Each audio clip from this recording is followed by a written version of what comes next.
গুনাহ করার পর যদি এই কাজটা আপনি করেন তাহলে আল্লাহ রাব্বুল আলামিন আপনার গুনাহ মাফ করবেন না।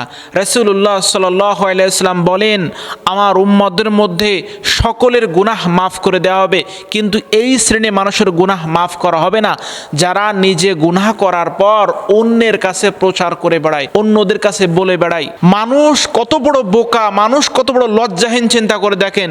নিজে গুনাহ করছে, আবার সেই কথা মানুষের কাছে হেসে হেসে প্রচার করে বেড়াচ্ছে। আরে ভাই, আপনি যখন নিজের গুনাহের কথা অন্যের কাছে প্রচার করছেন, ওর সঙ্গে যখন সম্পর্ক ছিন্ন হবে তখন ও 8-10 জনকে ঠিক জানিয়ে দেবে। আপনি গুনাহ প্রচার করার জন্য আল্লাহ রাব্বুল আলামিন আপনাকে আর মাফ করবেন না। তাহলে কত ক্ষতি হচ্ছে চিন্তা করে দেখেন। আল্লাহ রাব্বুল আলামিন চান গুনাহ যেন বান্দার এবং আল্লাহর মধ্যে সীমাবদ্ধ থাকে, এটা যেন গোপনীয় ভাবে থাকে। আর এই গোপনীয় ভাবে যদি আল্লাহ রাব্বুল আলামিনের কাছে আপনি কান্নাকাটি করে বলেন যে আল্লাহ আমার গুনাহ হয়ে গেছে, আল্লাহ আপনি আমাকে মাফ করে দেন, তাহলে আল্লাহ রাব্বুল আলামিন আপনাকে মাফ করে দিবেন। কিন্তু যদি আপনি আপনার গুনাহের কথা মানুষের কাছে প্রচার করেন তাহলে আপনি আরো বেশি ক্ষতিগ্রস্ত হবেন। এজন্য কখনোই নিজের গুনাহের কথা অন্যের কাছে প্রকাশ করবেন না, সবকিছু গোপনীয়ভাবে রেখে দিবেন।